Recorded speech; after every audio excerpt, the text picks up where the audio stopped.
ரெகுலராக மாத்திரை எடுத்துட்டு இருக்காங்க, வயசானவங்க ரெகுலராக மாத்திரை எடுத்துட்டு இருக்காங்க, அது மட்டும் போதுமா? இல்லை அவங்க லைஃப் ஸ்டைல் எது சேஞ்சஸ் பண்ணணும்? மருந்து வந்து it's only part of our treatment. Walking very important.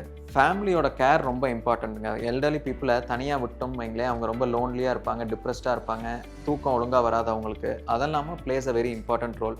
அவங்களால நடக்க முடியாதனால மூவ்மெண்ட்டே இல்லாமல் இருப்பாங்க. ஒரு சிலர் வந்து நிறைய தூரம் நடக்கணும்னு நினைப்பாங்க, 5 கிலோமீட்டர் 10 கிலோமீட்டர் கூட நடக்கிறாங்க. ஸோ இது எந்த அளவுக்கு பேலன்ஸ்டாக இருந்தால் நல்லது சார்? 15-20 நிமிஷம் நடந்தால் போதும், அவங்களால முடிஞ்ச ஸ்பீடில் நடந்தால் போதும். சார், பிளட் ப்ரெஷர் கண்ட்ரோல் பண்ணுறதுக்கு உப்பு காரம் எதுவுமே சேர்க்கக்கூடாதுன்னு சொல்கிறாங்க, இதை பற்றி நீங்கள் என்ன நினைக்கிறீங்க? ஸோ இந்த மாதிரி எக்ஸ்ட்ரா சால்ட் ஆட் பண்ணுறதை அவாய்ட் பண்ணாலே போதும். கம்ப்ளீட்டாக உப்பு சேர்த்தாதீங்கன்னா it's definitely not possible to have something that is totally free of salt.